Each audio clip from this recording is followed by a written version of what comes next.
Bon, eh bien, écoutez, merci à vous d'avoir résisté à la queue de la chaleur, à la Gay Pride et autres sirènes.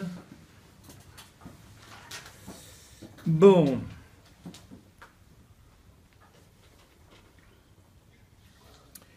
Donc, j'ai estimé qu'il serait bon de faire une conférence sur le thème stratégie et dialectique, parce qu'en fait, on se rend compte qu'à travers l'histoire de France, si nos ennemis ont toujours gagné, c'est parce qu'ils ont su mieux agir stratégiquement et par leur dialectique par rapport à ceux qui, en principe, s'opposaient à eux.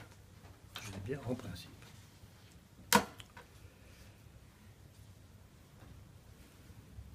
La victoire d'Emmanuel Macron aux dernières présidentielles évoque quelques scrutins antérieurs et eux aussi particulièrement lourds de conséquences. Bon, je ne vais pas tout énumérer, bien entendu, mais il y en a tout de même certains qui, par leurs conséquences, valent la peine d'être rappelés. Alors, tout d'abord, celui du référendum du 2 septembre 1958, qui, par 82% des voix, donnait naissance à la Ve République et donnait les pleins pouvoirs à De Gaulle. Ce fut la porte ouverte au référendum suivant, celui du 8 janvier 1961 sur l'autodétermination de l'Algérie, qui devait consacrer l'indépendance de l'Algérie par rapport à la France et ses conséquences que nous vivons aujourd'hui avec l'immigration-invasion.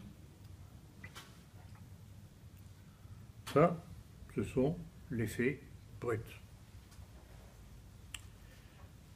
Mais là où je veux attirer l'attention, c'est que, oublieux du parcours jonché de lâcheté, de trahison et de désertion de Gaulle, oublieux de son rôle dans l'épuration sanglante gaulo-communiste de 1944-1945, celui qui osait répondre à ceux qui lui reprochaient ou qui s'étonnaient, qui s'inquiétaient de la guerre civile, il leur disait « Messieurs, la guerre civile, où est la guerre civile ?» Oui, c'est par des petites phrases comme ça que l'on perçoit le degré de duplicité d'un individu.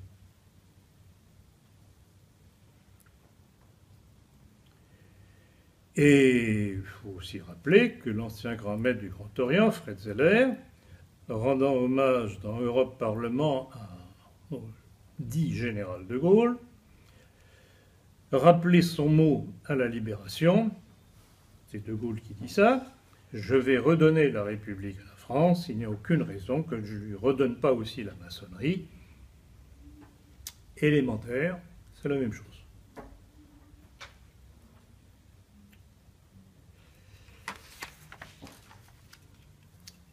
En 1958, et ça je veux lourdement insister là-dessus, c'est la nébuleuse autour des Rivarol, des orléanistes d'aspect de la France, jusqu'à Tixier-Vignancourt et Le Pen, Jean-Marie, qui ont fait voter De Gaulle à l'encontre des mises en garde de mon père et de Henri Coston, qui en retour se sont fait traiter de mauvais patriotes par ces organes-là.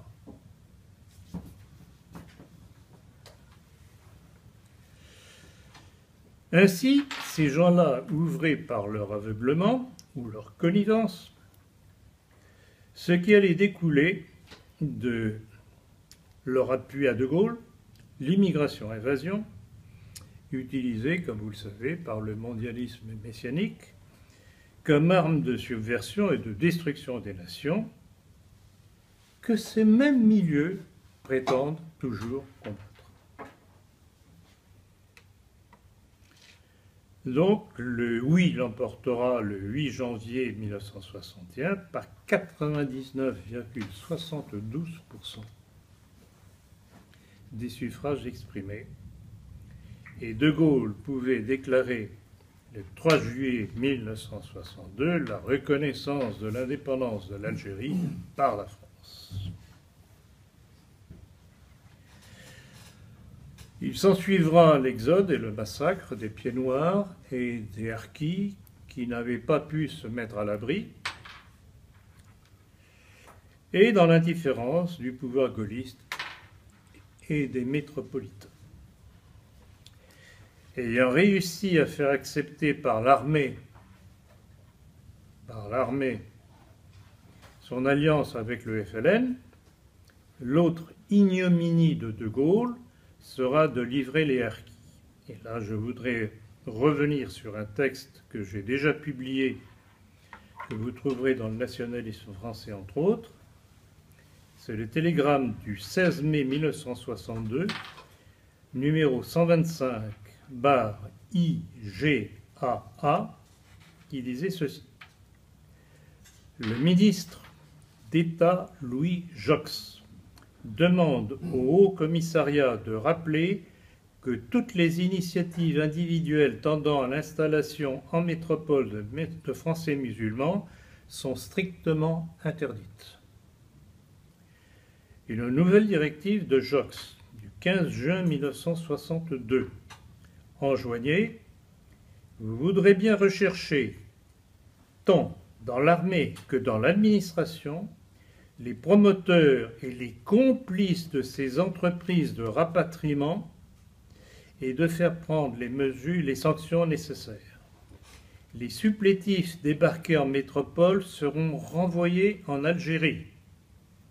Je n'ignore pas que ce renvoi peut être interprété comme un refus d'assurer l'avenir de ceux qui sont restés fidèles.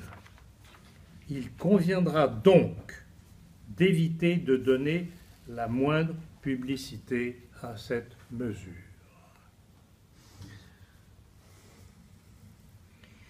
Même Alain Rollat, journaliste au Monde, scandalisé, reconnaissait. Dès le mois de juillet 1961, l'armée française commence à désarmer les Harkis. Leur désarmement avait été promis au FLN par les autorités françaises. Ils seront exécutés avec leurs femmes et leurs enfants. Ces massacres varient selon les sources de 30 000 à 150 000. Les Harkis et leurs familles ont été victimes d'atrocités en tout genre avant même la proclamation de l'indépendance, sans que les autorités françaises interviennent.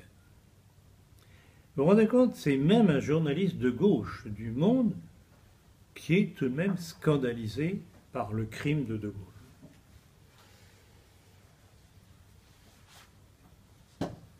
Eh bien, apparemment, cela n'a pas dérangé les Le Pen, Tixier-Vignancourt, Rivarol et compagnie de l'époque pour faire voter De Gaulle.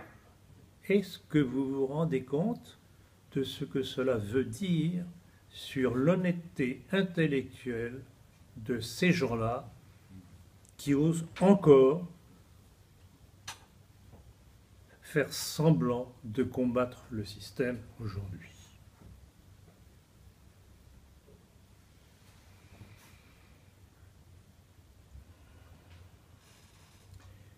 De Gaulle, ayant réussi et parachevé sa manœuvre, allait se vanter plus tard dans ses mémoires d'espoir, page 60-61, de la façon dont il avait trompé les Pieds Noirs, l'armée et les Pieds Noirs.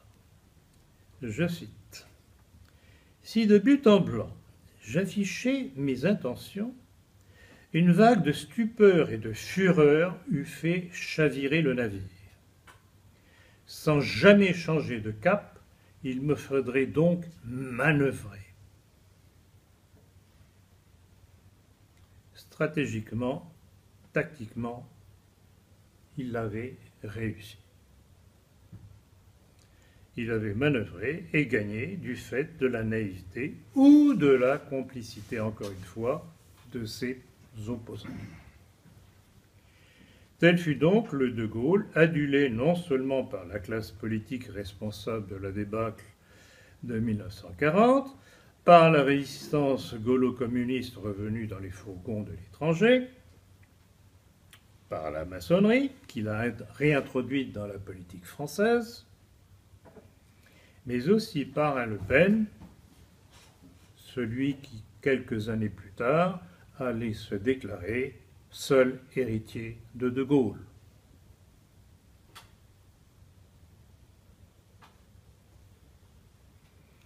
Et aujourd'hui, sa fille, qui à chacun de ses discours se proclame gaulliste, de même que les faux opposants tels que les François Asselineau, les Dupont-Aignan, les Jacques Cheminade, les Jean Lassalle,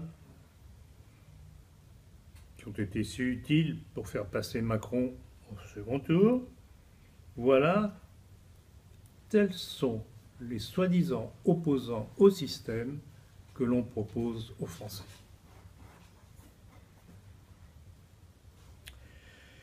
Alors, comment s'étonner de l'aveuglement des nationaux, entre guillemets, lorsque le prétendu nationaliste Jérôme Bourbon, directeur de Rivarol aujourd'hui, porte Le Pen au nu, l'a pris, comme vous le savez, comme invité d'honneur pour les 360... Plus de, c'était combien 65 ans de ce journal, en compagnie d'un autre héros de nos milieux, le libéral crypto-maçonnique et gaulliste Henri Lesquin, et d'un homosexuel avéré, Éric de Olmeta. Mais est-ce que vous pouvez comprendre comment des gens comme un Jérôme Bourbon, qui se proclame nationaliste, c'est des vacantistes, etc., qui tartinent apparemment à longueur de journal, de numéro du journal, contre le système, est capable de faire cet amalgame? Cherchez l'erreur.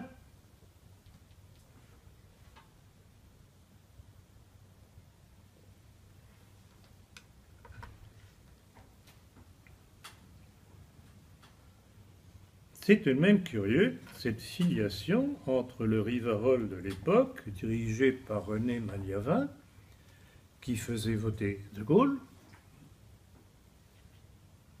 et le directeur actuel de Rivarol, qui successivement a fait voter Sarkozy en 2007 et 2012, 2007 et 2012, et qui s'est bien gardé de tenter de faire barrage à Macron en votant François Fillon au premier tour. Alors, question, ces gens sont-ils vraiment à ce point bornés, inintelligents, ou bien sont-ils stipendiés?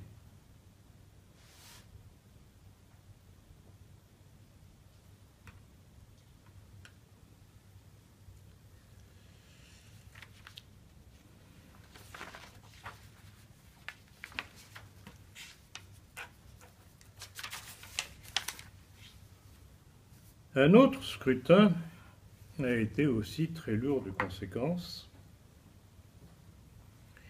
celui du 27 mai 1974,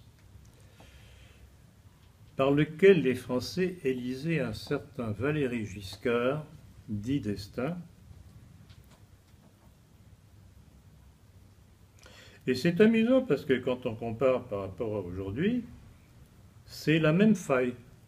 Ils ont voté Giscard pour avoir le changement.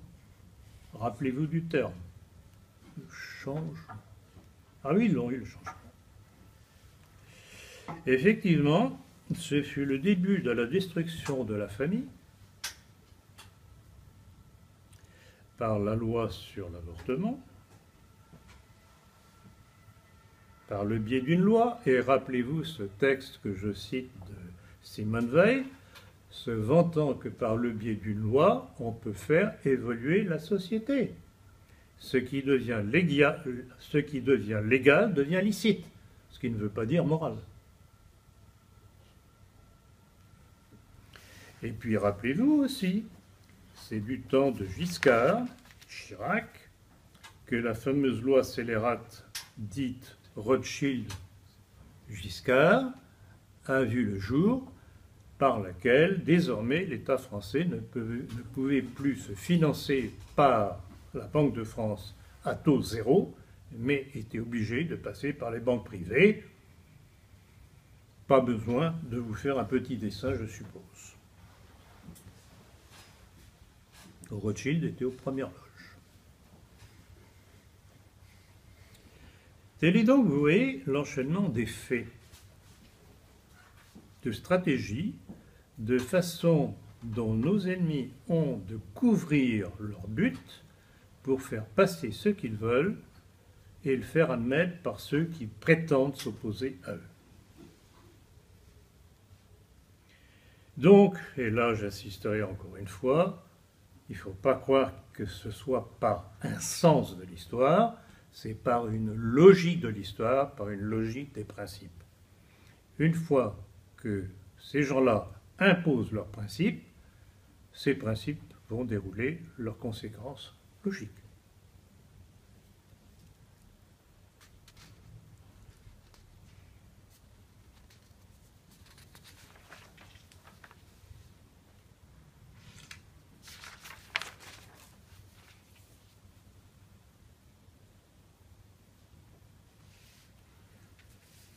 Je regrette beaucoup, mais quand je constate ces agissements qui ont amené à ces différentes époques à ce que nous vivons aujourd'hui, je ne peux que considérer que ces gens-là, je me répète, ne sont que des naïfs, vraiment très gentils, soit ils sont complices. C'est pas possible. À ce degré, ce n'est pas possible autrement.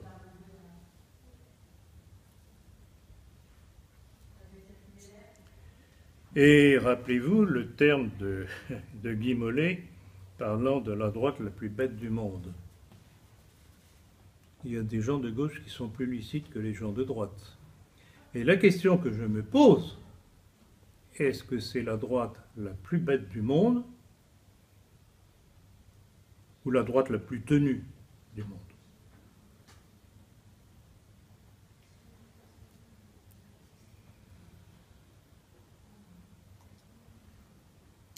Et voilà tout ce que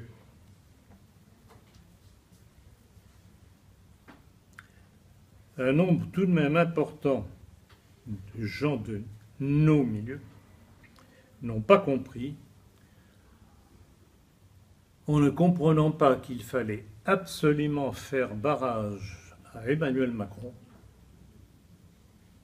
qui allait être, s'il était élu, un accélérateur de tout ce qu'on avait vu jusqu'à aujourd'hui. Et vous verrez, dans quelque temps, ces mêmes personnes viendront se lamenter des conséquences qu'ils ont voulues par leur bêtise et leur aveuglement. Je parle des braves votants, je ne parle pas de ceux qui les ont aiguillés.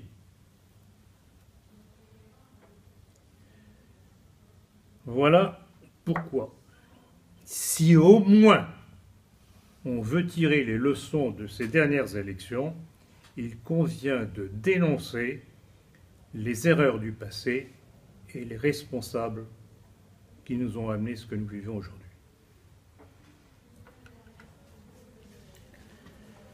Venons-en maintenant au personnage Macron, devenu miraculeusement président de la République par la grâce des lobbies et l'imbécilité de nos milieux.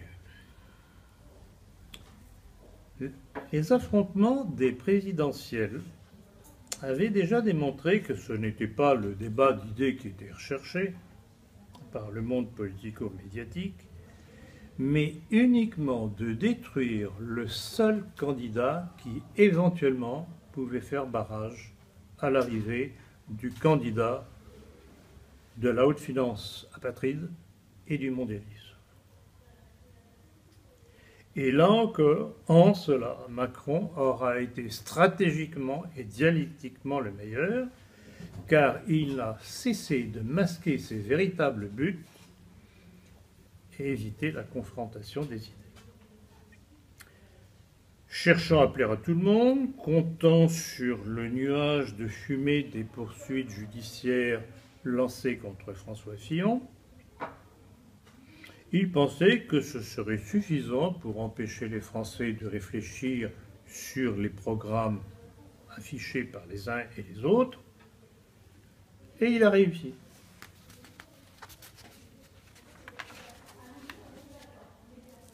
Et en fait, c'est l'image d'un homme nouveau, jeune, dynamique, moderne, comme avec Giscard. Rappelez-vous, Giscard en pull, jouant de l'accordéon. Ah, mais c'était touchant, ça faisait populaire, ça faisait jeune. Donc on vous a vendu du jeunisme.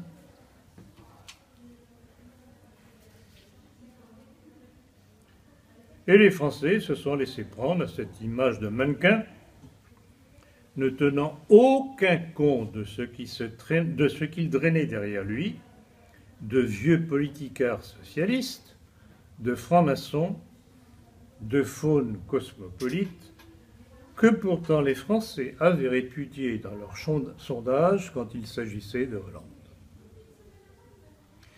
C'est hallucinant d'aveuglement. Absolument hallucinant. Y a-t-il une intelligence humaine? En tout cas, elle est mal partagée.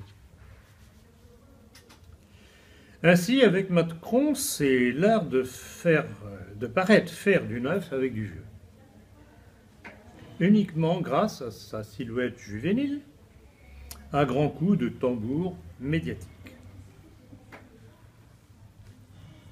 Est-ce que vous vous rendez compte de ce degré d'abaissement de réflexion du peuple français? Bon, alors, tout de même, faisons une petite réserve. On en a parlé ce matin lors de l'entretien. C'est loin d'être une majorité qui a voté Macron. C'est évident. Quand on voit les chiffres, c'est une minorité d'une minorité. Mais qui a quand même été une majorité. C'est ça l'arithmétique démocratique.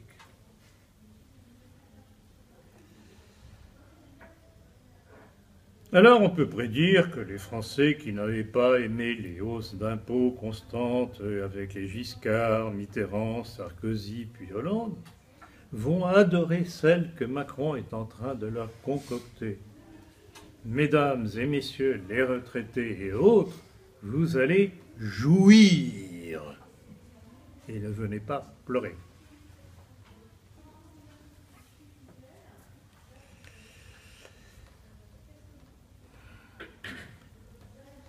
C'est incroyable parce que les Français tout de même commençaient à prendre peur de l'avalanche migratoire déclenchée par les Giscard, Chirac avec le regroupement familial. Vous allez vous en souvenir, je suppose. Puis par Sarkozy, et aggravée par Hollande, Valls et Cazeneuve, ils vont adorer l'aggravation de cette politique que Macron a promis à sa douce amie Angela Merkel.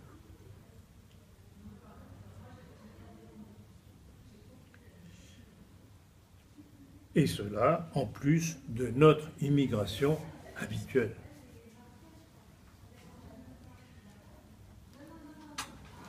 Et vraiment, plus je pense au déroulement de ces événements, plus je suis fasciné du peu de poids de la réflexion, de l'analyse stratégique de nos milieux, car l'élection d'Emmanuel Macron aurait été avant tout le triomphe de l'affectif sur le rationnel.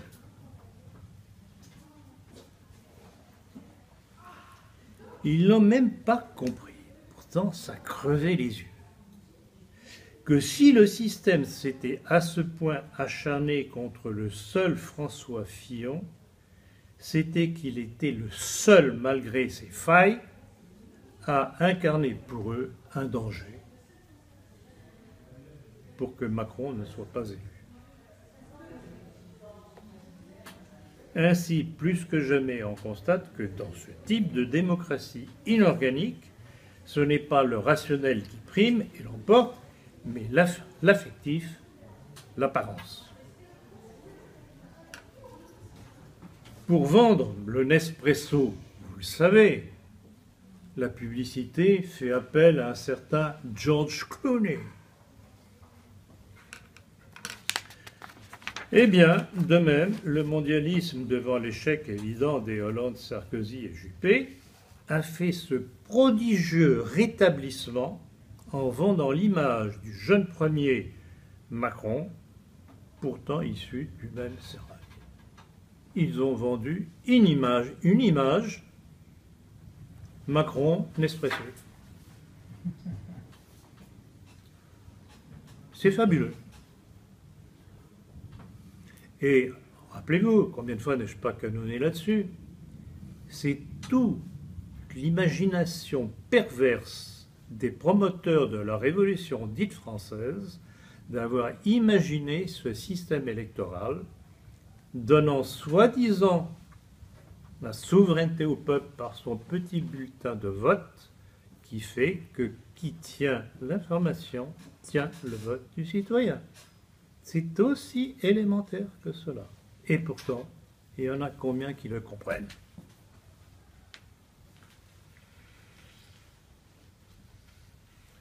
Alors, pour le moment, il y a bon nombre de Français, d'ailleurs on le voit et on nous abreuve de leurs déclarations satisfaites sur les ondes. Pour le moment, ils sont cocus et contents. Ils ne l'ont pas encore compris. Ça viendra. Ça viendra. N'est-ce pas le maréchal Pétain qui déjà, au lendemain d'un désastre, dont il n'était pas responsable, et dont il endossait le poids, avait lancé « Français, vous avez la mémoire courte ». Eh bien, vous voyez, les Français n'ont toujours pas récupéré la mémoire.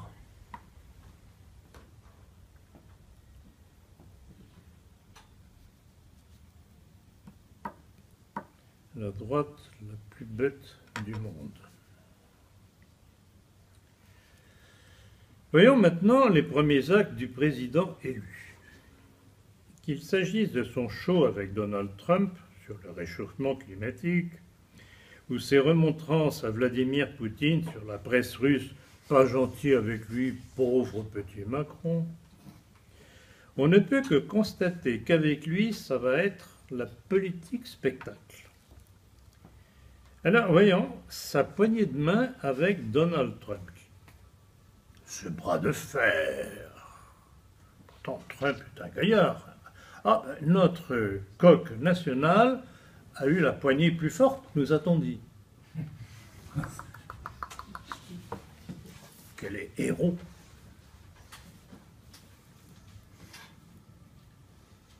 En tout cas, dans les deux cas, Emmanuel Macron aura donné l'image d'un jeune coquelet applaudi par les médias et le bon peuple. Des cocoricots pour se faire applaudir, c'est facile. Mais pour gouverner, il faudra qu'il donne tout de même d'autres preuves. Alors, quand même, par rapport à Poutine, Macron est-il à ce point ignorant des usages diplomatiques, enivré qu'il est de son succès présidentiel, ou bien sait-il qu'il joue sur le velours, se sachant soutenu par tout ce que la planète compte de représentants de la finance cosmopolite, dont il est issu, de tout le clan maçonnique et de la juiverie que l'on retrouve parmi ses soutiens et ses candidats aux législatives. Il suffit d'ailleurs de voir que dans son affrontement avec Donald Trump sur le réchauffement climatique, on a immédiatement vu apparaître en soutien un certain Michael Bloomberg, le grand patron de Bloomberg, qui donne les informations sur la haute finance internationale, les cotations, etc., etc. Donc oui, immédiatement, le petit clan juif est arrivé à la rescousse du petit Macron. Ah,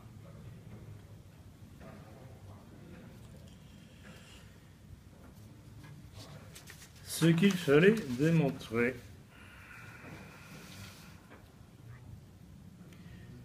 Ainsi, appuyé par l'émerveillement des médias, Macron apparaît aujourd'hui comme le nouveau messie du projet mondialiste. Et notamment dans l'affaire du réchauffement climatique, qui n'est qu'un masque et une étape, comme vous le savez. Quant à son numéro avec Vladimir Poutine, cherchant la provocation sans risque sur son terrain, ce n'est pas très élégant tout de même, sous les ordres de Louis XIV, il se prenait pour le maître du monde face à un Vladimir Poutine dont la physionomie, je ne sais pas si vous l'avez vu, moi je l'ai vu, c'était très révélateur. En gros, ça voulait dire, attends un petit peu mon petit, on en reparlera. D'ailleurs, c'est ce qu'il allait faire 48 heures plus tard, dans un entretien au Figaro, où il recadrait calmement, poliment, le petit Macron. Mais le problème, c'est qu'au vu de population, l'opération Macron avait été payante et il apparaît comme un chef d'État qui s'impose sur le plan international et national, bien entendu. Applaudissez le héros.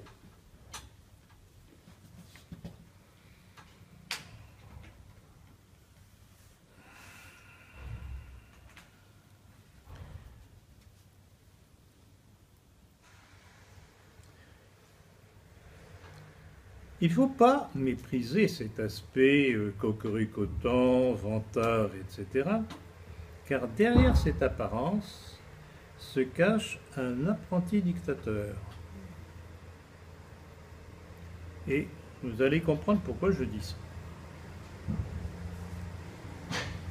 Jusqu'ici, il a réussi à verrouiller l'information sur sa vie privée. C'est tout de même assez extraordinaire. Sur sa fortune. Sur ses déclarations d'impôts. Très particulier. Or là, motus. On parle de tout le monde, même dans ses rangs, quand même, mais pas de lui. Ah non, il est pur, comme l'ange qui vient de naître. On supposerait qu'un ange naisse. C'est remarquable. Et tout le monde trouve ça normal.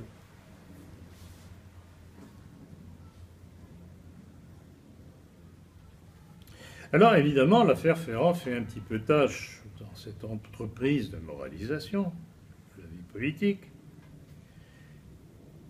Mais il est évident que Macron, c'est difficile pour lui de ne pas soutenir son ami Ferrand, je dirais pas par reconnaissance, parce que tout de même il a été l'artisan stratégique de sa victoire, mais aussi et surtout parce qu'il en sait beaucoup sur tous les soutiens de Macron, économiques, politiques et autres, donc difficile de le lâcher. Alors, quelle était la stratégie là? Bon, on laisse filtrer le minimum au sujet de Ferrand, en laissant entendre que tout ça c'est pas prouvé. Et puis les élections, miraculeusement, font élire très largement Ferrand. Maintenant, il est à l'abri. Il est à l'abri, puisque vous savez qu'il y a l'immunité parlementaire. Alors, bon, pour montrer qu'on est vraiment très moral, on lui retire tout de même son portefeuille de ministre.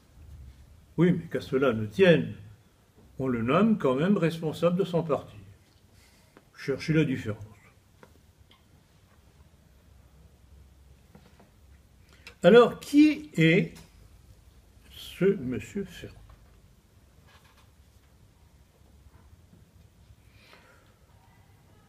Bon, rapidement, brossons le tableau. C'est un monsieur qui était le directeur de la mutuelle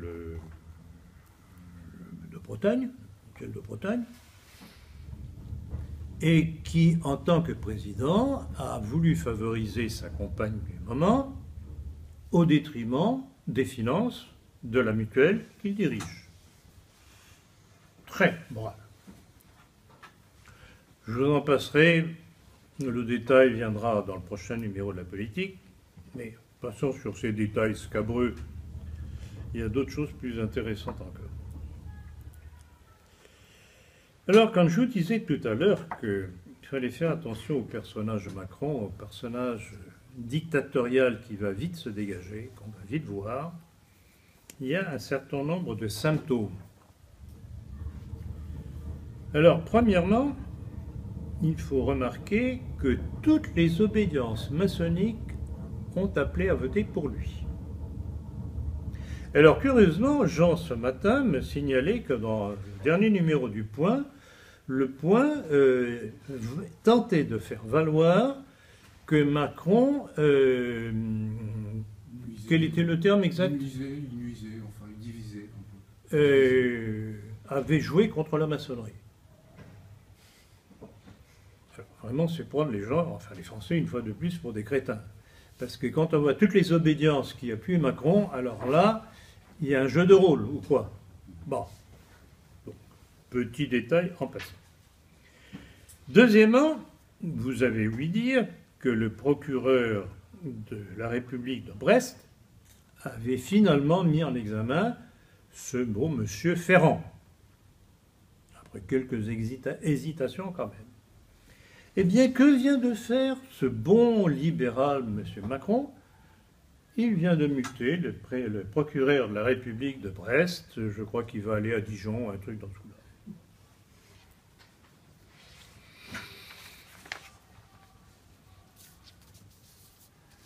Donc voilà comment commence à gouverner un certain Emmanuel Macron.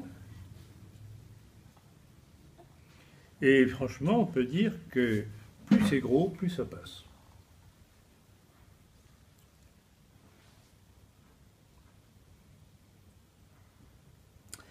Et alors, toute dernière nouvelle, comme vous l'avez vu, je suppose, au nom de la moralisation, le limogeage vertueux de Marielle de Sarnez et de François Bayrou et il y en a 4 qui sont passés à la casserole comme ça. Alors je dirais, bon, je ne vais pas pleurer évidemment sur Bayrou et compagnie, c'est très moral ça. Alors là, c'est une morale dans l'histoire, c'est bien ça. Mais enfin, vous avouerez quand même que je ne sais pas comment va réagir Bayrou. À sa place, j'aimerais pas beaucoup. Pas plutôt élu par cette espèce de crétin qui lui a fourni les 4-5% nécessaires avec les autres, Asselineau et compagnie que j'ai cités. Merci mon ami, tu m'as bien servi. Maintenant tu dégages. C'est magnifique ça. C'est beau la démocratie, non? Vous n'êtes pas convaincu? Quant à Marielle de Sarnez,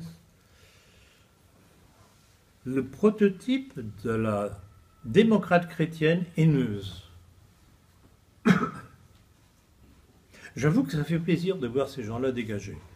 Bon, c'est pas pour un bon motif, évidemment, mais j'avoue que ça fait quand même plaisir. Bon, on prend ses plaisirs où on peut. Mais en tout cas, on peut dire que Bayrou et ses adjoints auront été les idiots utiles de l'affaire. Et il y en a à chaque époque de notre histoire, chaque époque de l'histoire en général, c'est une donnée de l'histoire, et c'est ça qui fait l'histoire. C'est par les idiots utiles que les intrigants progressent et s'imposent. Je ne sais pas si vous vous rappelez, bon, je fais un petit peu du coq à l'âne, mais sous la Révolution ou l'avant-Révolution, rappelez-vous cette malheureuse Marie-Antoinette, la lettre que j'ai citée à plusieurs reprises à sa sœur, parlant de la maçonnerie, mais non, c'est pas dangereux, etc., etc. J'y reviendrai, ne vous en faites pas, j'y reviendrai très prochainement. Et puis ce brave Philippe Égalité, grand maître du Grand Orient, disant « Je m'en vais, je ne veux plus être grand maître de la maçonnerie, du Grand Orient parce que je ne sais pas ce qui s'y passe. Gros malin. 3 mois plus tard, il était à son tour raccourci. Les idiots utiles. Mais c'est magnifique. Mais là encore, il y a une morale. Ils payent leur bêtise, pour ne pas dire un autre mot.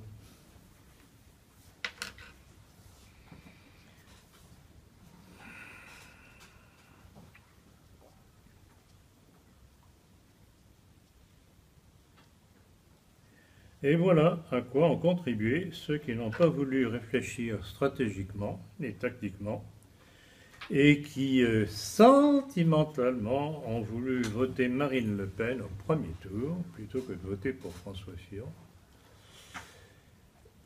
et ne tenant aucun compte de ces déclarations répétées, gaullistes et ceci et cela, applavant devant le politiquement correct, obnubilés de façon obsessionnelle par la dédiabolisation. Mais est-ce qu'ils croient, ces gens-là qui ont voté pour elle, que c'est avec un champion pareil que l'on va s'opposer à cette dictature mondialiste qui s'avance? Quelle connerie de ces gens.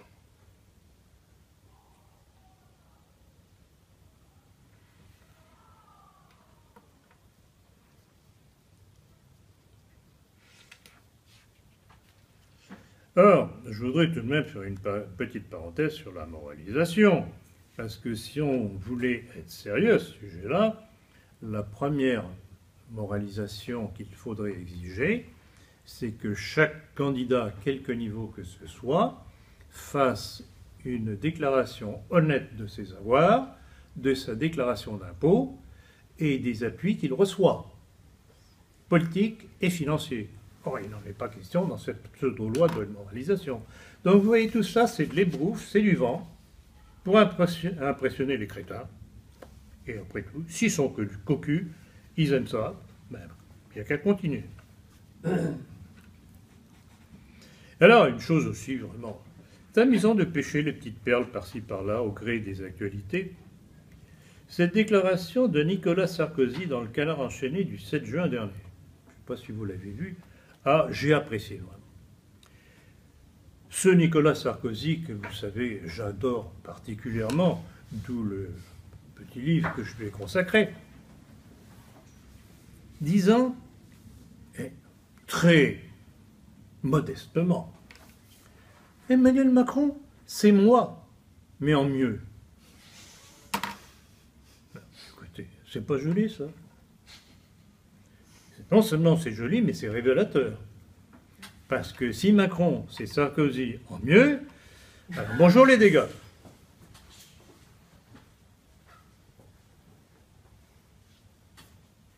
Et en fait, il a raison. Parce que Macron, comme lui, Sarkozy, est un pur produit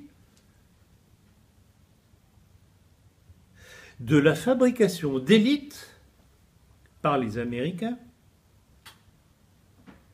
J'en ai déjà parlé, c'était à propos notamment de George Soros. Vous savez, non seulement George Soros avec ses différentes structures, l'Open Society et compagnie, mais les services secrets ou semi-officiels américains ou des ONG américaines, qui repèrent dans chaque pays à travers le monde des jeunes qui semblent être prometteurs, qu'ils invitent tout frais payés aux États-Unis, qu'ils forment ou qu'ils déforment, si vous préférez, et puis, progressivement, ils les lancent sur le marché.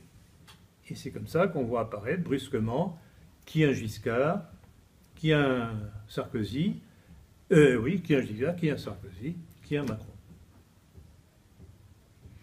Et dans toutes les révolutions dites oranges, c'est ce qui se passe. Dans tous les pays européens. Et extra-européens. Donc, vous voyez, il n'y a jamais de génération spontanée. Tout est préparé, calibré, prévu, parce que nos ennemis savent prévoir et travailler dans le temps.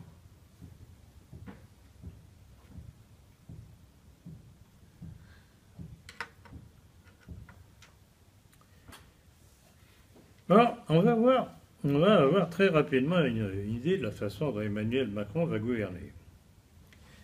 Donc il y aura non seulement la politique spectacle, ça c'est la façade, mais va y avoir le volet autoritaire et on va voir ça très rapidement. Alors, il y a sa dernière déclaration qui vise à concentrer à l'Élysée ce que les médias nous ont appelé task force, parce que bien entendu, ces choses-là, on ne peut le dire qu'en anglais. La langue française n'est pas assez riche pour décrire ça? Non. Donc, en fait, c'est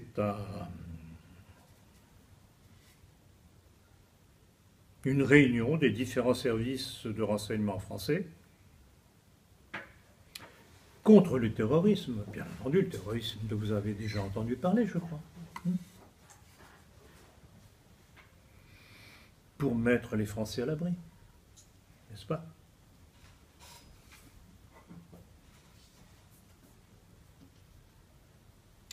Alors, ce qui est intéressant, c'est que, bon, premièrement, on croyait qu'à travers la loi sur le renseignement, qu'à travers l'état d'urgence, que les prédécesseurs de M. Macron, dont il était quand même, puisqu'il était ministre, avaient réussi à faire fusionner et à entendre entre eux les différents services de renseignement français.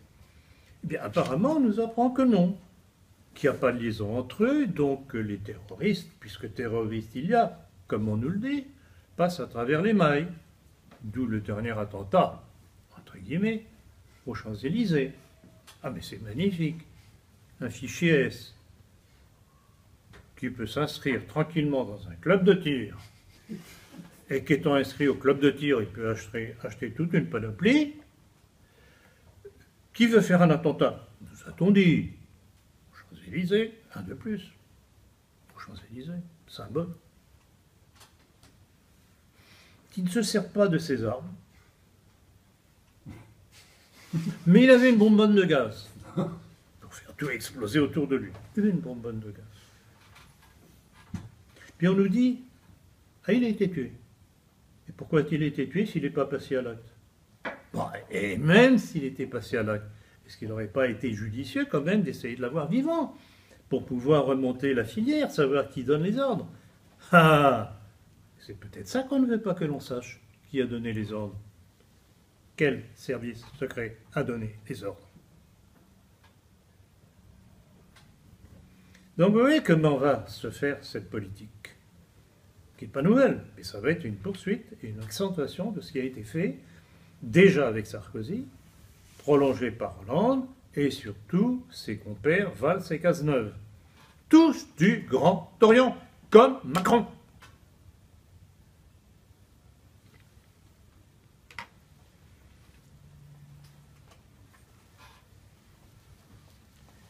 Alors, vous voyez cette duplicité de Macron, dans le même temps où il fait semblant de rassembler dans sa poigne ferme tous les services de renseignement français pour mettre ces bons et braves petits Français à l'abri du terrorisme, il nomme à la tête de la DGSE, Direction Générale de la Sécurité Extérieure, un certain Bernard Hémier. Ça ne vous rappelle rien, ça? J'en ai déjà parlé, on en a parlé dans la politique. Bernard Hémier est un ancien ambassadeur, puisqu'il vient d'être nommé maintenant tant qu'il n'est plus ambassadeur, de France en Algérie, qui se réjouissait de l'afflux de migrants algériens en France. Là encore, cherchez l'erreur. Comment voulez-vous vous mettre à l'abri du terrorisme si on continue à faire venir le terreau? Élémentaire, mon cher Watson, quand même. Mais non, les Français, ils ne voient pas ça. Le peuple le plus spirituel de France, comme on disait autrefois. Vous n'avez pas envie de mordre de temps en temps? Faites-le.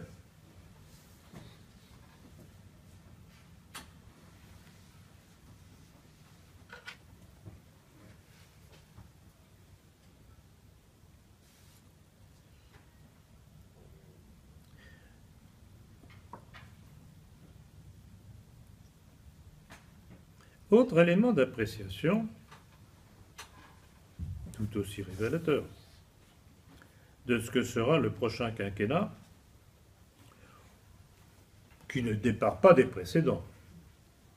C'est cette annonce selon laquelle le nouveau ministre de l'Intérieur, Gérard Collomb, vous avez besoin de savoir qui c'est?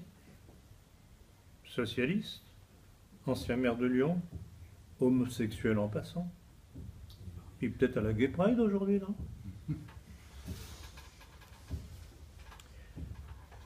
Qui s'est empressé d'accueillir le président du CRIF, Francis Califat, je cite, pour un tour d'horizon de la situation et des préoccupations du CRIF et des Français juifs. Ben, c'est tout à fait normal. Dans cette République, c'est ça qui compte.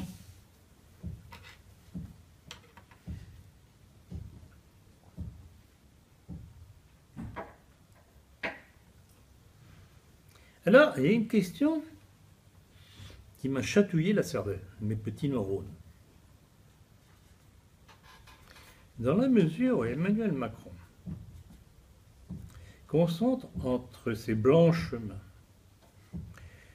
les renseignements antiterroristes,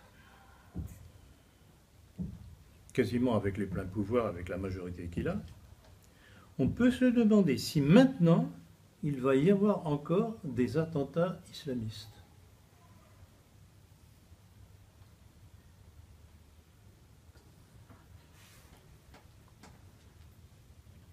Ben, c'est tout de même curieux, là je vais tout de même revenir un petit peu en arrière, de l'affaire Mera à celle de Charlie Hebdo, de l'hypercacher, de celui du Stade de France, du Bataclan, du carnage de Nice, et dernier en date, enfin avant-dernier en date, celui plein de signification et récupération idéologique des Champs-Élysées, qui allait permettre la glorification d'un candidat franc-maçon homosexuel et partisan de l'immigration. Rappelez-vous tout le tintamarre qui a été fait. Donc, si on se remémore tous ces événements, il serait tout de même bon de se poser la question, à qui ces crimes ont-ils profité? À l'islam? Ben, où est l'intérêt de l'islam, qui est désigné comme l'ennemi public numéro 1? Ça ne profite qu'à la tendance sioniste qui cherche à ramener tout ce qu'il y a de Français catholiques ou pas catholiques dans les bras d'Israël. C'est élémentaire, c'est visible. Et on en a parlé ce matin dans l'entretien à propos du dernier truc de Conversano, qui fait toute une campagne. Bon, peut-être que je donne trop d'importance à cet individu, d'autant qu'il est en nette perte de vitesse, mais enfin, il impressionne encore quelques jeunes, et si j'en parle, c'est justement pour mettre en garde les jeunes qui ne s'embarquent pas dans ce genre de galère. Le travail de Conversano est sous prétexte, il se proclame nationaliste en plus de ça, sous prétexte de combat nationaliste, faire croire, et alors je crois que j'ai cité là, où je ne l'ai pas cité, mais je vais vous le dire de mémoire, il prône qu'il faut avoir un Israël blanc pour sauver la France.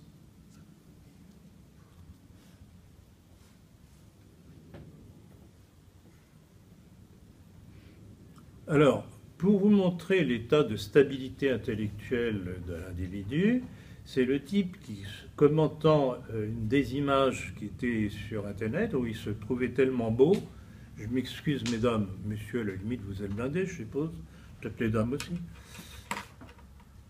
disant, je me suis trouvé tellement beau que j'étais prêt à me baiser. La vérité, c'est quoi dans la figure, franchement. Non mais est-ce que vous réalisez, et ce sont ce genre d'individus qui impressionnent nos milieux. Il y a une jeune femme qui est apparue brusquement il y a quelques mois dans le firmament d'Internet, etc. Elle avait fait quelques vidéos qui n'étaient pas inintéressantes, je l'avais trouvé très bien, j'avais pris contact avec elle, elle était enchantée, etc. Et puis, j'avais appris qu'il avait été interviewé par le conversano en question, parce que ça, c'est la grande technique de ce genre d'individus, c'est essayer d'attirer des gens par le biais des entretiens qu'ils leur promettent pour les faire connaître. Mais moyennant quoi, eux-mêmes se font connaître. Donc, c'est la parfaite duplicité. Eh bien, si je fais allusion à cette jeune Virginie Votin, c'est parce que voilà un élément qui avait tout de même, qui était prometteuse, et qui, par ignorance du personnage, est tombé dans le piège. Alors, certains me disent, il ne faut pas parler de ces gens-là, ils ne représentent rien, vous leur faites de la publicité. Oui et non. Je dis oui, c'est vrai, mais d'un autre côté, si ça peut aider une ou deux ou trois personnes à ne pas tomber dans le piège, j'estime que ça vaut tout de même la peine de dénoncer le problème. Pourquoi riez-vous bêtement de mon fourchage de langue de Le Pen? C'est peut-être un lapsus révélateur.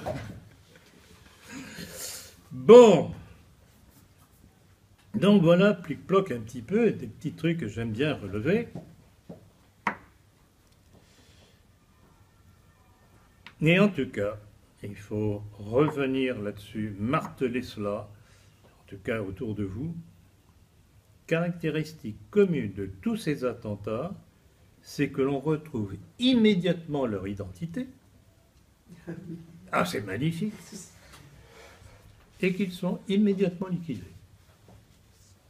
Alors, si ça ne nous interpelle pas, alors je regrette beaucoup, j'ai perdu mon temps.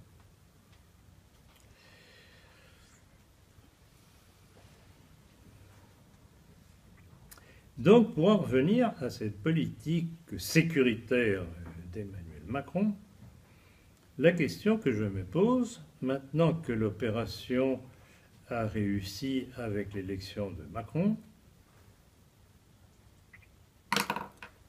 les services, entre guillemets, quels qu'ils soient, français ou étrangers, ne vont-ils pas jouer la carte de la sécurité retrouvée grâce au héros Macron, à son action éclairée maçonnique?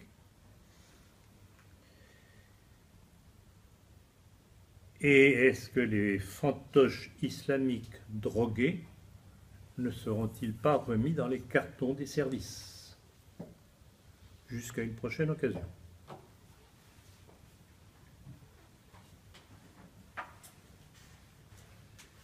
Guignol, on le sort, on le rentre, on le sort, on le rentre.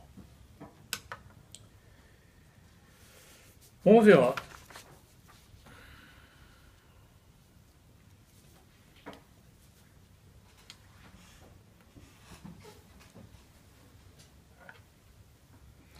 Alors, il est évident, bon, j'ai fait allusion au dernier attentat sur les Champs-Élysées, et on pourrait me répondre, bon, écoutez, c'est un petit peu tiré par les cheveux votre hypothèse que maintenant il n'y aura plus d'attentats, puisqu'il vient d'y en avoir un. Oui, mais il arrive lui aussi bien à point, justement pour lancer la politique sécuritaire de Macron, qui veut faire passer dans la loi les mesures de l'état d'urgence. Alors on peut promettre la fin de l'état d'urgence, pas de problème, puisque ce sera dans la loi. Et vous voyez, comme tout ça, c'est du trompe-l'œil, du trompe-nigo. On fait semblant. Oui, bon, c'est plus nécessaire maintenant. Zorro est arrivé, on n'a plus besoin d'état d'urgence, et hop, on récupère ça par la loi. Qui, elle, est la loi, elle n'est plus provisoire comme l'état d'urgence. Donc, vous voyez, tout ça est mûrement réfléchi. Stratégiquement, c'est remarquable. Et vous comprenez le pourquoi du titre de cette conférence.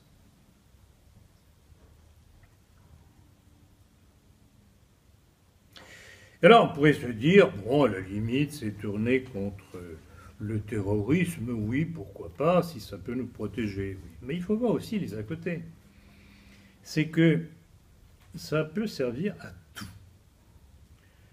Ça peut servir à... et sans contrôle de juge, sans le moindre contrôle d'un juge. déjà qu'on peut avoir des doutes sur les juges, mais même sans contrôle des juges. Ça peut permettre de procéder à des perquisitions, d'assigner à résidence, mais aussi de fermer des sites internet, d'interdire des manifestations et de dissoudre des associations. Et on en a eu un tout dernièrement avec l'affaire de l'école L'Angélus, qui est une école traditionnaliste, où du jour au lendemain, sous prétexte que c'était une école où il se passait des choses pas bien sur le plan moral,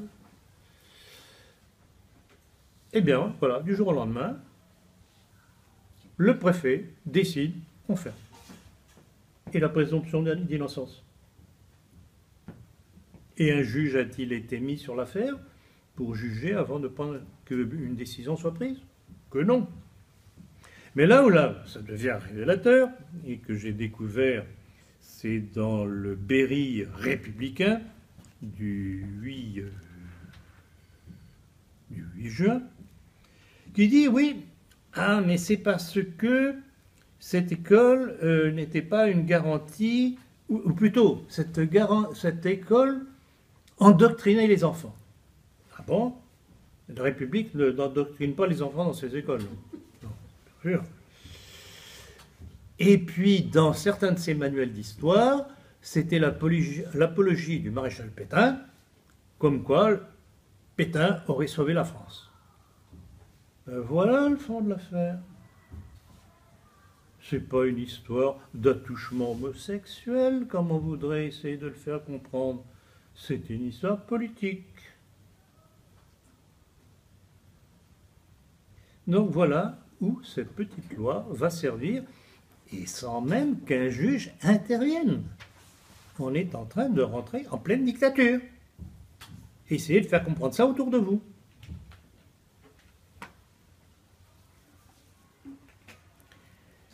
Alors, voilà ce que dit l'article L228.4 de cette loi. Le ministre de l'Intérieur peut, après avoir informé le procureur de la République de Paris, faire l'obligation à toute personne ciblée par l'autorité administrative,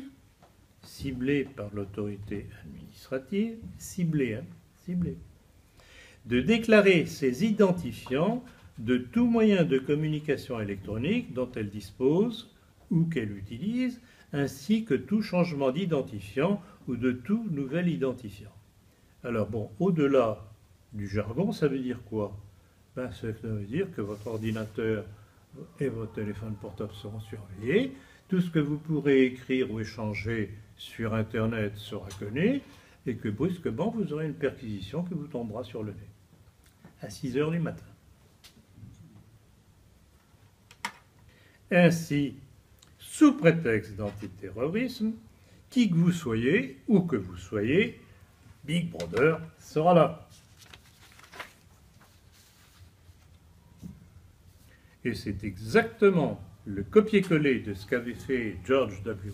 Bush quand il avait créé le Patriot Act. Alors, ils ont aussi le sens des formules, il faut le reconnaître, pour faire passer un truc qui est tout sauf patriotique pour le bien de leurs nationaux, ils créent un terme patriotique pour faire passer la sauce.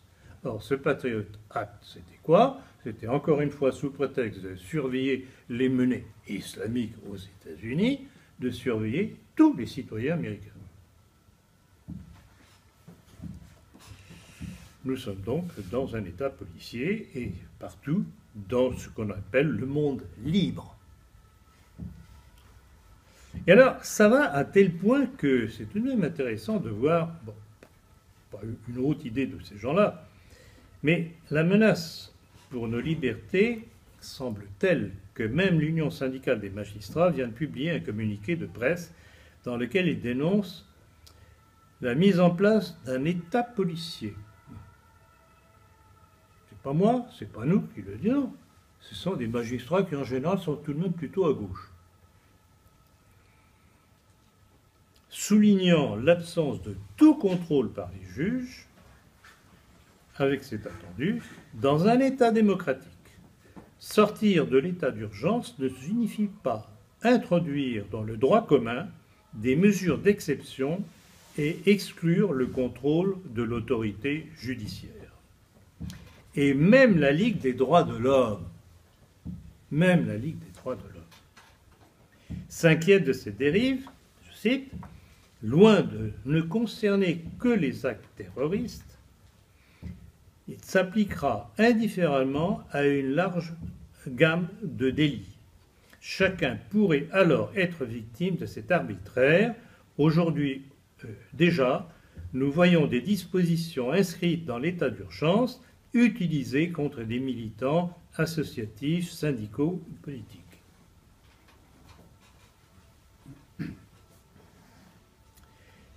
Et ainsi, demain, la loi permettra de mettre en œuvre des mesures de violation des libertés fondamentales contre toute personne, à l'égard de laquelle il existe des raisons sérieuses de penser que son comportement constitue une menace pour la sécurité et l'ordre public. Ah oui? Et qui décrète que c'est une menace pour l'ordre public?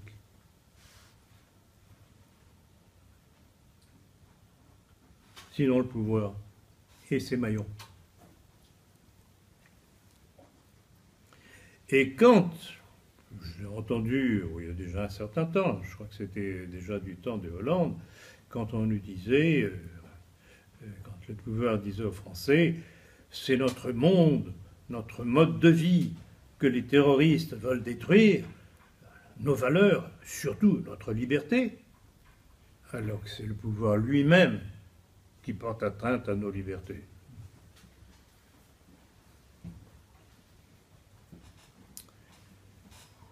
Bon, je voudrais, avant de terminer cet exposé, revenir tout de même sur le deuxième tour des élections, parce que c'est tout de même plein d'enseignements. Tout d'abord, un taux d'abstention absolument record. On nous a parlé de 57, voire 60%, ça dépasse, parce qu'on n'a pas comptabilisé les votes blancs et les votes nuls. Donc vous vous rendez compte, ça veut dire que moins de 30%, qu'une majorité de moins de 30% ont voté pour le parti de M. Emmanuel Macron. Alors, je voudrais qu'on me dise comment, avec une majorité pareille, on peut parler de régime représentatif. C'est hallucinant. Nous allons être dirigés dictatorialement par une minorité d'une minorité qui est devenue majorité. C'est fabuleux.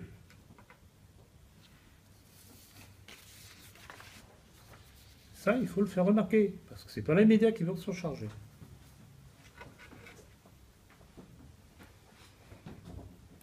Et quand je pense qu'on ose nous parler de démocratie représentative, il ne faut pas rigoler quand même.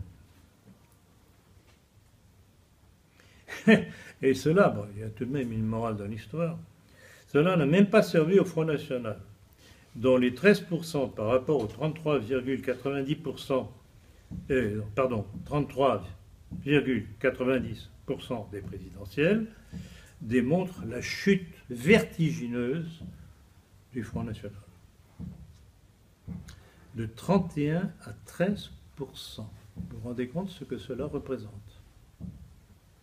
Mais alors là aussi, il est intéressant de regarder de plus près les résultats des élections législatives. N'est-il pas étrange que le Front National, en dépit de cet effondrement, envoie des législatives par rapport aux présidentielles ait réussi à avoir 8 députés au lieu de 2? Il y a un problème mathématique que je ne pige pas là. N'est-il pas étrange aussi que ce soit les éléments les plus sionistes de l'équipe Marine Le Pen, de son compagnon juif Louis Alliot au franc-maçon Gilbert Collard, qui, bien qu'en ballotage défavorable, ait été élu. Pas étrange, ça? Et notamment en ce qui concerne Collard, je crois que c'était avec une différence, j'ai le chiffre là, de 23 voix de différence. 23 voix de différence. Et personne n'a trouvé ça anormal. Son opposante, qui était du parti de M. Macron, n'a pas demandé un recomptage. Ah, comme c'est curieux. Oh, c'est gentil pour M. Collard.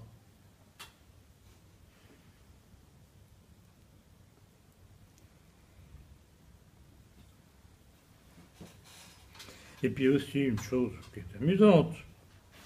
Parmi les nouveaux élus, 2 homosexuels connus. Je ne vais pas dire leur nom, vous le trouverez sur Internet. Alors, quand est-ce qu'on passera de la dénomination de Marine Le Pen, la dénomination du mouvement de Marine Le Pen, bleu marine, à rose marine?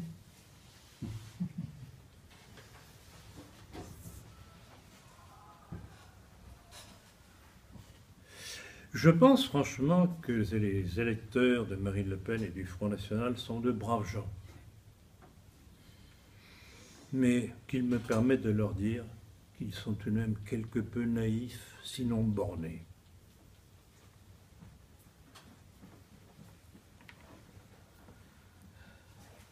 Alors, ce qu'il y a d'intéressant, c'est qu'en contrepartie, la tendance de Florian Philippot, qui pourtant, lui aussi, nous dit-on, a des tendances, etc., mais lui n'a pas réussi. Lui-même a perdu, et très largement, de même que tous ses soutiens. Donc, on voit très bien, alors, c'est certainement moi qui est lugubre, c'est évident, vous me connaissez, c'est mon genre. C'est tout de même curieux, on a l'impression que le pouvoir aurait favorisé l'élection des éléments les plus favorables au mondialisme, pas franchement hostiles à la maçonnerie, pas franchement hostiles au judaïsme, contre ceux tout de même, genre Florian Philippot, qui ont peut-être, en dépit de certains penchants, une opinion un peu différente. Bon, ceci dit, c'est mon opinion personnelle, c'est évident. Non, mais je pense que vous comprenez que j'en ai lourd sur la patate, comme on dit, et que je persifle. Je recevais jusqu'à ces derniers temps les différents blogs du Front National, Marine Le Pen et compagnie. Vous savez qu'on peut se désabonner. Je l'ai fait. Je ne vais pas perdre mon temps encore parler de leurs trucs patriotards, etc. Ces gens-là ne sont plus que les représentants d'une fausse opposition dans un jeu de rôle avec le système. Et je pèse bien mes mots.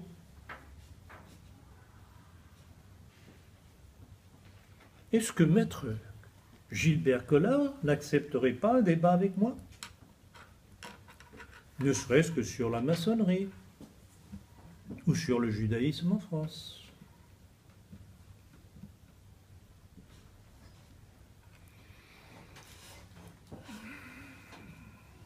En plus, j'en oubliais un aussi. Nicolas B, il est pas mal en son genre. Vous savez, c'est le gamin là qui est parti en Israël pour essayer d'organiser un voyage de Marine Le Pen en Israël. Un voyage qui devait être discret et sinon secret. Heureusement, il y a toujours des fuites. Comme quoi, ces malheureux électeurs du Front National auront tout de même eu droit à ça, mais apparemment ça ne les a pas impressionnés, puisque Nicolas B a été quand même réélu. Tant mieux pour lui. Voilà donc où nous ont amené ceux qui n'ont pas compris ou voulu comprendre que le seul barrage possible, en dépit de tout ce que je sais, et je vous l'ai déjà dit, et et je l'ai dit dans ma dernière conférence, puisque je vous ai lu la quasi-totalité de ma lettre à François Fillon, où je lui ai fait les reproches pour lui mettre le doigt sur les raisons pour lesquelles il avait perdu. En dépit de tout ce que je savais déjà sur lui, c'était le seul qui pouvait nous éviter l'étape Macron et l'accélération de l'histoire que nous allons avoir. Et je voudrais vous citer ce texte de George Orwell. Un peuple qui élit des corrompus, des renégats, des imposteurs, des voleurs et des traîtres n'est pas victime, il est complice. Comme quoi, dans cette démocratie inorganique, ce sont toujours les plus bornés, les plus bêtes, les moins instruits de la chose politique, ou les plus vendus, qui donnent la victoire aux ennemis de la nation. Merci de votre attention.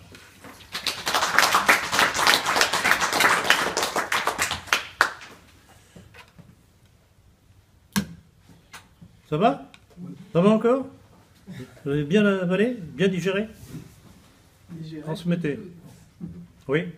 Est-ce que vous n'avez pas été déçu que François Fillon, dès le soir du premier tour, Mais évidemment, mais évidemment. Alors, on peut avoir plusieurs hypothèses. Je vous ai livré une hypothèse la dernière fois, elle vaut ce qu'elle vaut. Je ne sais pas si c'est suffisant.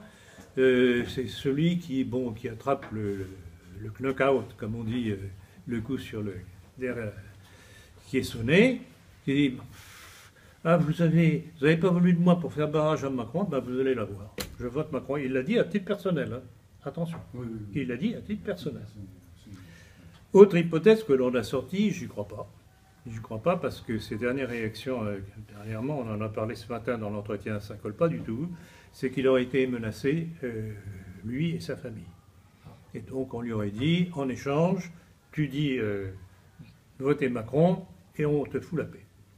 Oui, je pense qu'il était tenu par d'autres affaires, d'autres révélations. Je ne pense pas, sinon il ne réagirait pas comme il l'a fait dernièrement. Alors en résumé, ce qu'il a dit tout dernièrement, c'est dans le JDD de dimanche dernier. Il est interviewé par le journal du dimanche. Et il commence en disant « Un jour je parlerai ».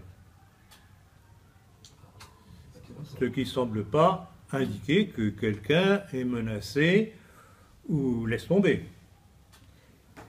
Et en plus de cela, il dit « Je voudrais savoir qui m'a trahi ». Et il donne 3 pistes. 3 pistes. Le pouvoir, c'est-à-dire Hollande et compagnie. Le cabinet noir, c'est ce qu'il dit. Proche de moi, c'est-à-dire son parti. Et quelqu'un d'extérieur à la politique. Alors, les 3 pistes sont très intéressantes parce qu'à mon avis, elles se combinent. Premièrement, le pouvoir. Ça me semble évident, j'en ai parlé d'ailleurs dernièrement, à la dernière conférence, ou même l'avant-dernière conférence, j'avais déjà décrit toute la filière du ministère des Finances des proches de Macron, via Hollande, remontant jusqu'au canard enchaîné, qui déclenche la bagarre. Donc ça me semble évident. L'allusion de François Fillon à ses proches, c'est-à-dire à son parti, ça me semble évident. C'est la bande à Sarkozy. Ça me semble absolument évident. Et je rappelais ce matin le rôle qu'avait joué Jean-Pierre Jouyet. Rappelez-vous, en 2016, le montage qui avait déjà eu lieu contre François Fillon pour faire croire que François Fillon demandait via Jouyet à Hollande de réactiver les procès contre Sarkozy. C'est tombé à l'eau. François Fillon avait porté plainte contre cette accusation de Jouyet et l'affaire, on n'a plus entendu parler. Mais ce qui est très intéressant, c'est qu'on voit toujours les mêmes dans l'agression vis-à-vis de François Fillon. Quant au troisième élément, là c'est très intéressant parce que dès le début je me suis posé des questions. Comment se fait-il, et ça fait très très très très mauvais effet dans le milieu, que l'on accole François Fillon à Ledré-la-Charrière et à De Broglie, qui est le président de Bilderberg. Je n'en ai jamais eu la preuve. Je n'ai jamais eu... Alors là, c'est là que ça me dérange par rapport à François Fillon, c'est que, ou bien c'est vrai, on peut comprendre qu'il n'ose pas trop en faire état, ou bien c'est faux, il aurait dit, c'est faux. Parce que ça lui a causé un tort considérable. Mais si aujourd'hui, il vient dire, il y a peut-être une piste extérieure, à part ces deux noms-là, franchement, je ne vois pas qui. Parce que, en fait, si c'est par le biais des Bilderberg, alors que certains, à commencer par ce cher Philippe de Villiers, rappelez-vous, Philippe de Villiers, racontant que Fillon lui avait dit, eh oui, c'est eux qui gouvernent. Bon, c'est une constatation. Vous, moi, n'importe lequel de vous, ici dans la salle, peut dire la même chose, effectivement. C'est eux qui gouvernent. Mais alors, si c'est eux qui gouvernent, pourquoi Fillon a-t-il été euthanasié comme il l'a été? Il y a un problème. Ça ne colle pas. Donc, ce qu'il y a d'intéressant dans cet entretien de Fillon, au journal du dimanche, ça veut dire que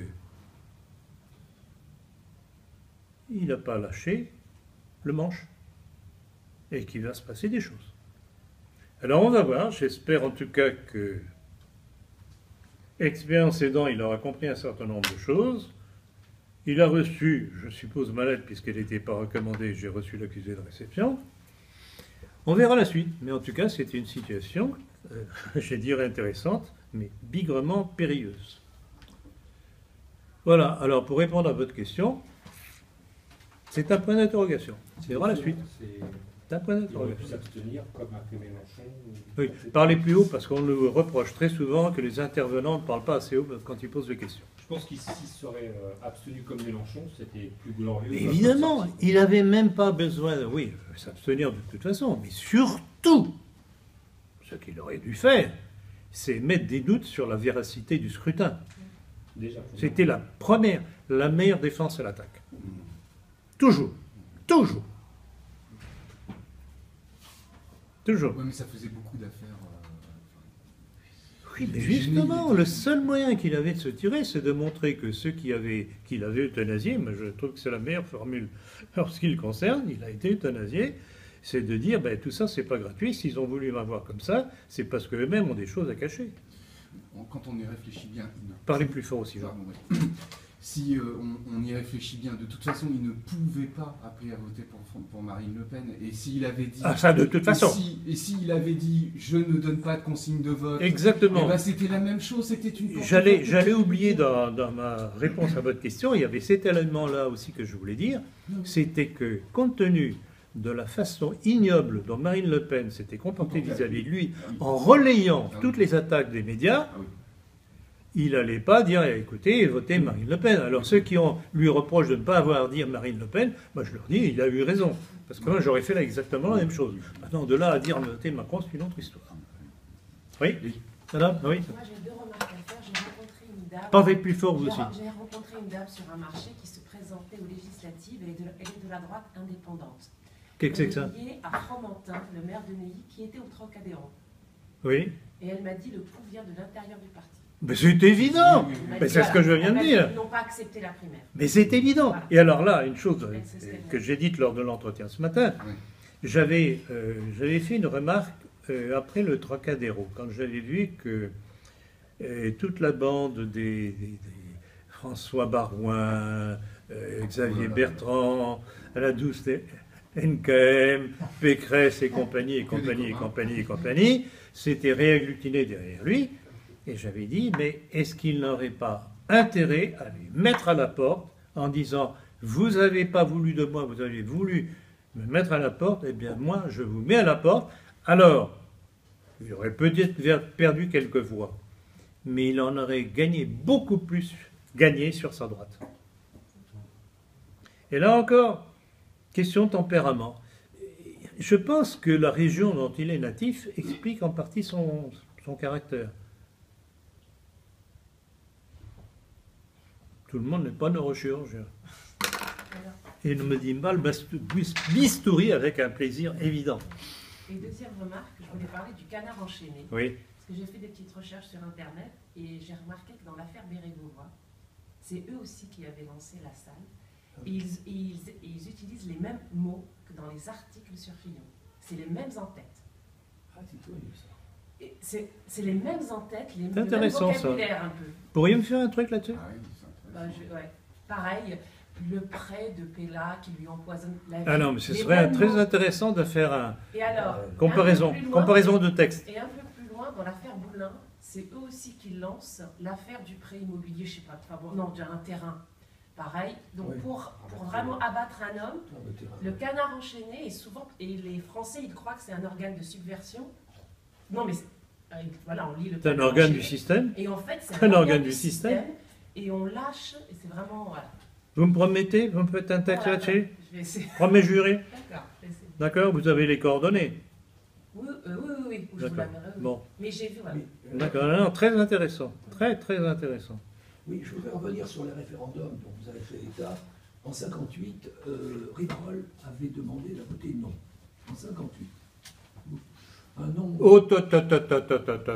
Jeune Nation avait demandé à voter non. Sidos. Oui, bon, ça, je sais. Bon, Sidos était à la remorque à l'époque de mon père et de Coston. Et en 61, en revanche, Sidos, Rivarol et Le Pen avaient demandé à voter non. Ça, je m'en souviens très bien. Et le résultat, ça n'a pas été 98%, mais moins que ça. Mais pas mal quand même, 70, 75%. Non, mais ça, ce sont les chiffres, évidemment, des votants. Des votants, par attention. rapport au suffrage exprimé, ça a fait 75. Écoutez, les 80. chiffres, moi, justement, pour ne pas m'aventurer comme ça, je suis allé sur Internet. Ah bon. Alors, troisièmement, la loi concernant les prêts, enfin, les emprunts auprès des banques, c'est la loi de 73. Elle Oui, de Pompidou. oui. Et Giscard était ministre.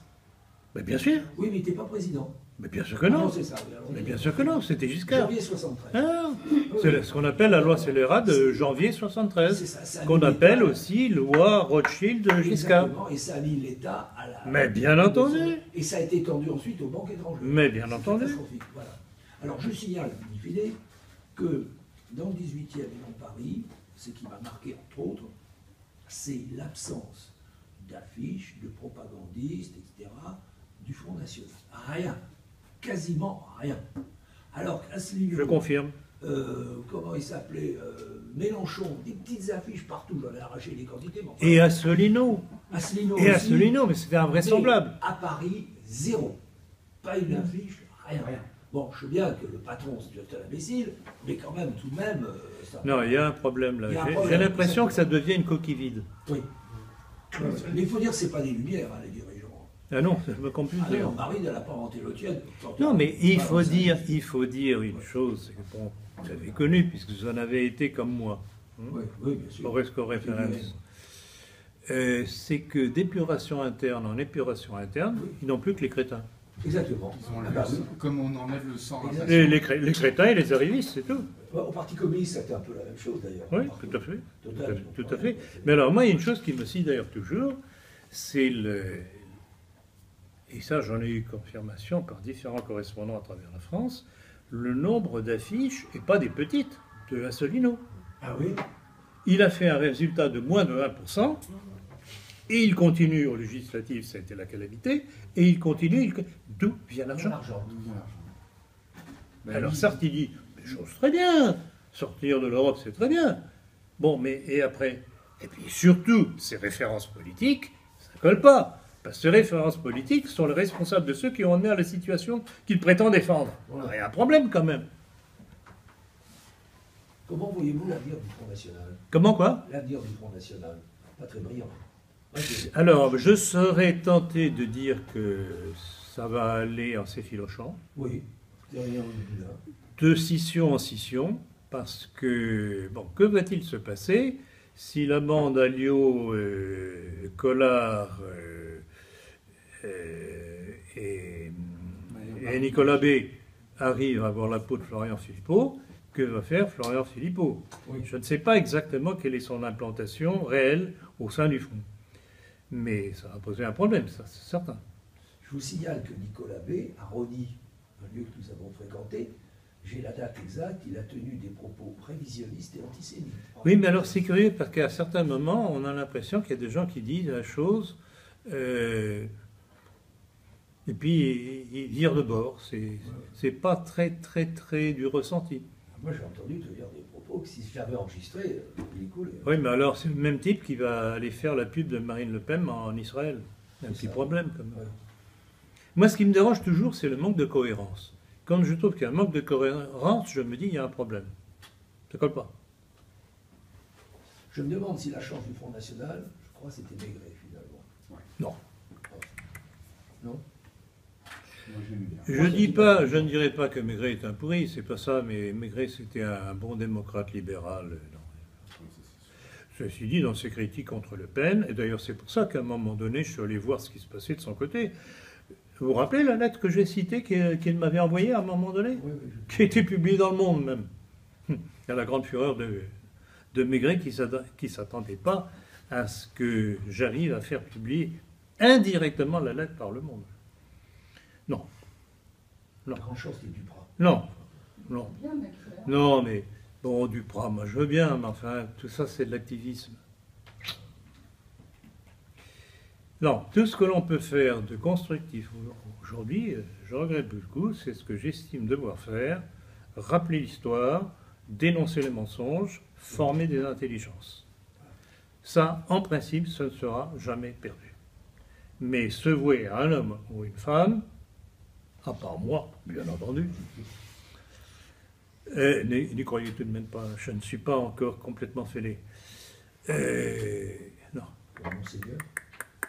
Le culte de la personnalité, ça c'est terriblement dangereux. Qui Alors, connaissait Napoléon le 21 janvier 1793 Hein? Qui connaissait Napoléon Bonaparte? Ben oui, évidemment. Mais bien, et qui connaissait Poutine? Ah oui. Et qui connaissait Poutine? C'est ça. Hitler en visite. Donc c'est pour ça. Vous ne pouvez avoir une plante qui se développe que s'il y a un terreau. Ouais. Si vous ne mettez pas le terreau, enfin la terre en condition, ben, il n'y a rien qui poussera. Donc c'est à nous de faire le terreau. Et ça sortira un jour. Moi, je compte sur les élections allemandes en partie en septembre, en 25 septembre 24 2017, avec l'entrée de l'AfD. Écoutez, je vais raconter une petite histoire. J'ai été contacté, c'était un peu avant ma conférence à Lyon, donc ça remonte à 3 mois facilement, 3-4 mois maintenant, par une journaliste suisse-allemande qui voulait m'interviewer après la conférence pour un journal, je ne me rappelle plus du bonhomme, qui est très proche justement de Alternative for Deutschland. Alors, je m'y prête. Elle m'avait tout de même mis un petit peu en garde de ne pas être trop dur. Bon, j'ai essayé de ne pas être trop dur, mais enfin, chasser le naturel, il revient au galop. Et ceci dit, bon, et même Diane, qui était là, puis c'est elle qui avait enregistré le truc, m'a dit, mais Philippe, vous avez été vraiment que je ne reconnaissais pas. C'était pas franchement un compliment. Bon, donc l'enregistrement est fait. Cette journaliste m'envoie le texte, traduit du français, non, retraduit de l'allemand, puisqu'elle avait traduit pour elle pour le magazine allemand. Retraduit en français, ça faisait un peu bizarre. J'apporte quelques modifications. Je les lui envoie. Elle me dit oh là là, ça va jamais passer, ça. Et effectivement, c'est jamais passé. Donc, ils frissonnent. Les Allemands, au moindre petit vent, ils frissonnent. Ils frissonnent. Oui, mais il suffira. Alors, j'y crois pas. Moi, je veux bien la divine surprise. Je veux bien, mais j'y crois pas. Vous savez, la France en 1789 vivait dans la terreur. C'était effrayant. Je sais. Est-ce qu'on pouvait guillotiner quelqu'un parce qu'il était non seulement suspect, mais suspect d'être suspect? On voulait même installer la guillotine dans le tribunal révolutionnaire. Mais je sais, En 36 je heures, le sais, système mais est je tombé. sais. Mais c'est pour ça que le même Robespierre est passé à la casserole. Oui. Et on a appliqué les lois du Prairial. Hmm. Donc, il a pris Mais, les et lois alors, de- c'est ça qui est amusant dans l'histoire, c'est que ce crétin de Philippe Égalité est passé lui aussi à la casserole, alors qu'il a été l'initiateur du mouvement. Mais alors, c'est pour ça que quand je vois des gens de nos milieux, dont un certain William Abauzit, qui fait la publicité de Robespierre, je me dis, mais il y a un petit problème là. Ils se disent monarchistes, oh putain, parce qu'évidemment, dans nos milieux, il suffit que quelqu'un, premier inconnu qui arrive dans le secteur et qui fait un texte à la faveur de Pétain, il est tout de suite admis. On ne cherche pas plus loin. Un peu court. Et puis, il y a quand même un certain nombre, je vous l'ai dit en tête à tête, là, le Civitas, qui veut supprimer la loi sur le mariage pour tous, bon, on peut, mais démarier les mariés. Mais c'est de la folie sur le plan juridique. Je vous l'ai expliqué, comment on pu laisser passer une ânerie pareille. Juridiquement, ça fait rigoler tout le monde. Apparemment, ils n'ont pas de bon avocat. Ben non, ben non. Non, vous comprenez, c'est très joli de rêver, c'est cette espèce de microscope qui rêve. Et puis- Microscope, exactement, microcosme. Exactement, ils vivent dans leur petit circuit. Oui, oui. Alors, vous savez très bien que dans nos milieux, moi je ne regarde pas la télévision. Ah oui. J'ai pas Internet. Mais comment veulent-ils être tenus au courant de ce que prépare l'ennemi? Il faut connaître l'ennemi. C'est la base de toute contre-offensive. Bon, service de renseignement, service d'espionnage. Voilà. On l'avait Alors, en 70. alors, ils vivent, et alors en plus de ça, ils vivent sur ce qu'ils entendent revenir de gens qui, eux, ont plus ou moins regardé la télévision et qui ont cru comprendre certaines choses. Et dans une certaine campagne, dans nos milieux contre François Fillon, il y a eu beaucoup de ça. Dans ce que certains m'ont écrit, ah oui, mais quand même, François Fillon, c'est ça. Mais ils l'ont su d'où? Ils l'ont su d'où? Ils l'ont su par transmission de transmission de transmission sur des choses qu'ils avaient plus ou moins compris, entendues à la télévision. C'est hallucinant, la bêtise de nos milieux, je reviens toujours là-dessus, et je ne suis pas prêt de les lâcher. Hein. Moi, j'ai entendu ces trucs à Saint-Nicolas. Effrayant. Non, Saint-Nicolas, ils ont réussi à débarquer un des rares abbés qui a encore osé faire des conférences sur la maçonnerie, hein, l'abbé de la Roque, Ah et oui. hop. Un qui était bien, c'était l'abbé Beauvais. Il a été... Oui, mais l'abbé Beauvais, là encore, écoutez, il s'est défoulé, je dirais bêtement.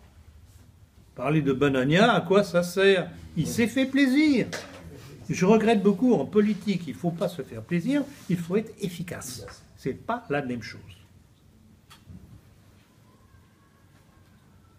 Vous avez vu que certains journalistes ont été remerciés, comme Natacha Polony. Mais bien entendu, mais De la bien marche, entendu, ceux qui étaient un peu mais critiques, bien entendu. Alors, Natacha Polony, je le comprends, parce qu'il était pas mal, incontestablement, et surprenante. ouais. Mais par contre, Pujadas, alors là, ou alors, il y a deux pistes. Bon, une que l'on a citée dans la presse, que j'ai attrapée au vol, comme ça. Comme quoi, certains lui reprocheraient d'avoir fait une émission sur la Palestine, qui a été mal appréciée. Parce qu'il suffit de dire à la virgule près quelque chose qui ne convient pas au CRIF, et pas cachère, tu dégages. L'autre, et qu'on lui a peut-être reproché d'avoir fait le jeu de François Fillon. Quand il a insisté, cette douce, comment elle s'appelait déjà? Angot, Christine Angot, Ah oui, ah oui. et l'autre pétroleuse qui n'a pas été élue d'ailleurs, comment elle s'appelait déjà? Aurélie Filippetti, exactement. Ah oui. Parce que là, vraiment, il l'aurait fait exprès pour valoriser Fillon, il n'aurait pas mieux fait. Ouais. Ça, Christine Angot, ça a été un must, comme on dit. Magnifique. Ah non, j'ai apprécié. La façon dont... Alors, c'est ça tout de même. Il faut tout de même rendre à César qui est à César. Bon, c'est un défaut dans la cuirasse, certainement. Mais d'un autre côté, Fillon a été très grand monsieur. Dans ses interventions, il a été digne. Et je lui reprocherai, bon, c'est très bien d'être digne, mais il faut savoir mordre aussi. Et là, il n'y a pas su. Tout n'est pas blanc, tout n'est pas noir. Il y a, je ne dirais pas comme le film, il y a toutes les tonalités de gris, parce que c'est pas franchement très correct. Alors, je voudrais parler à propos d'Internet. Moi, c'est leur terreur, Internet, parce qu'on ne contrôle pas Internet. Ben, évidemment. Bon, alors il faut bloquer Internet. Alors, en Allemagne, moi, j'ai un ami, Georges Tay, qui était à la conférence de Téhéran, qui est ingénieur de télécom, et il envoie des textes en Allemagne. Et il y a des mots qui sont repérés, et hop, c'est Ah, évidemment, mais ils ne peuvent pas tout surveiller. Donc ils comptent, ils ont un certain nombre de mots. Voilà. Et j'ai un de ses copains qui est ingénieur de télécom et polytechnicien. Et il m'a dit, tu sais, Internet, on aura toujours le dernier mot. Ils ne peuvent pas bloquer Internet. On arrivera toujours à s'en... Ils sont coincés avec ça. Et d'ailleurs, Nathalie Kosciusko-Morizet ne proposait pas de bloquer Internet, mais de coincer les gens qui regardaient Internet. Alors là, il faut être fort, hein, parce que moi, je dirais, c'est pas moi qui ai regardé à telle heure, telle minute, etc. Et si elle regarde Internet pour savoir ce que l'on dit d'elle? Ah oui. Non, elle voulait punir les gens qui regardaient Internet. Oui. Et ben, pour prouver qu'à telle heure, à tel endroit, vous étiez devant Internet... Non, mais c'est incontestablement, ils ont peur d'Internet, c'est évident. Elle sort Polytechnique, donc elle connaît bien les... Et là, je crois que c'est notre planche de salut, on les aura comme ça. Inch'Allah. 200 personnes. Oui, vous aviez une question à poser? Bon, alors, oui, attendez, je vais repasser la question. Cédric. C'était par rapport, j'avais écouté un Israélien qui parlait d'attentats pour favoriser l'immigration juive en Alors, il y a ça aussi. Donc, c'est assez... L'ALIA. Ouais. L'ALIA. Là, tout à fait, il y a cet élément-là aussi. Donc, ils jouent sur le velours. À la fois, ils font venir des Israéliens, des Franco-Israéliens, enfin, des Franco-Juifs en Israël. Et d'un autre côté, ils escomptent récupérer le monde catholique ou pas catholique en faveur d'Israël. Donc, c'est tout bénef. Oui, et qu'est-ce que vous pensez de l'accueil de Poutine par Macron à Versailles? Moi, ça m'a fait penser... J'en ai parlé tout à l'heure. Oui, mais moi, ça m'a fait penser à l'accueil de Kadhafi, à l'accueil de Bachar el-Assad. De quoi? Ça m'a fait penser oui. à l'accueil de Kadhafi sous une tente. Oui. Et l'accueil de Assad pendant le 14 juillet. Et oui. je me demande s'il ne lui prépare pas une révolution orange. Parce que je sais qu'en 2018, il y a des élections. Ah oui. Parce que je trouve qu'il a été accueilli quand même très... Quoi, vous parlez d'une révolution orange en Russie? Bon, je ne pense pas qu'ils y arriveront. Je n'y crois pas à ça. Mais il a été très très vite accueilli au bout de un grand État comme ça. Je ne pense pas. Je ne pense pas parce que le petit père Poutine, il ne plaisante pas avec ce genre de choses. Ça m'étonnerait. Ça m'étonnerait, ou alors il faudrait passer par un assassinat de Poutine lui-même. Mais 2018, c'est la Coupe du Monde de football en Russie. Oui. Donc, à surveiller... Bien entendu. Et Macron a un discours plus modéré, là, j'ai vu récemment. Et... Ça ne veut rien dire, oui, mais ça ne veut rien dire. Hein. Ça ne veut rien dire. Et voilà. Ça ne veut rien dire du tout. D'autant que dans le même temps, on entend parler de préparation de l'armée française pour une intervention en Syrie. Alors il faudrait savoir quand est-ce qu'on parle vrai ou quand est-ce qu'on parle faux. Non, c'est double visage, double visage, double visage. Bachar el-Assad est en train de l'emporter, semble-t-il. Apparemment, Ouais. apparemment. Il se passe tout de même de drôles de choses en Syrie, parce que bon, il y a eu cette histoire d'avion syrien qui a été abattu par l'aviation américaine, en dépit de l'accord entre les États-Unis et la Russie, où ils devaient se prévenir réciproquement de leur plan de vol éventuel et de leur intervention, ce que les États-Unis n'ont pas fait en l'occurrence, d'où dès le lendemain la dénonciation de l'accord par la Russie. Donc le prochain avion qui se présente, je ne sais pas ce qui va se passer.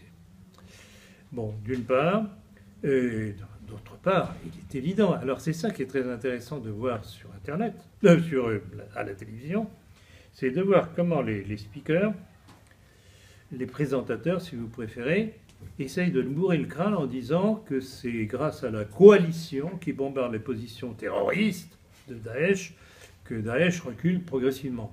Alors que ce sont les Syriens et les Russes qui font le travail. Et les Américains qui essayent de les freiner par tous les moyens. Donc c'est vraiment, on est dans le mensonge permanent. Et rappelez-vous, que je le répète encore une fois, une des premières choses que vous devez vous acharner à faire dans votre entourage, apprendre à douter de l'information. On vous ment, on vous ment, on vous ment, et pourquoi vous mentons? Dans quel but? Et puis après, vous développez. Mais de grâce, bon, je suis croyant, pratiquant, tradit, tout ce que vous voudrez, mais je ne vais pas essayer d'aborder les gens en leur parlant du Christ roi. Il faut leur parler des problèmes qu'ils rencontrent tous les jours sur le terrain. Quand vous avez quelqu'un qui veut dire ça va pas, je crois que je vais perdre mon job, etc., etc., mais essayez d'accrocher là-dessus. Et pourquoi sur le plan économique ceci et cela? Et vous essayez de développer, de démontrer. Le reste viendra après. Le nombre de gens qui m'ont dit « je suis revenu à la religion par le biais de la politique par vous », c'est pas antinomique, c'est simplement une question de priorité.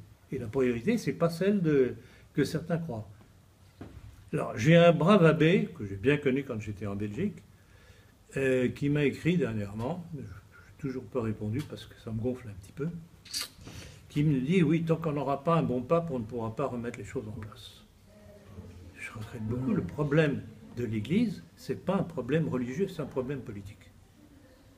Si Rome a cédé, c'est parce que Rome est, depuis des années, au moins depuis la Révolution, à part l'entremets de Pie IX, Pie X, je dirais même pas Pie XII, est entre les mains de la politique. Donc si on veut qu'il y ait un jour un bon pape, il faut d'abord qu'il y ait une politique qui soit favorable à cette Église et à ce bon pape. Maurras n'avait pas tort sur tout. Vous savez très bien que je tombe sur le dos à cause du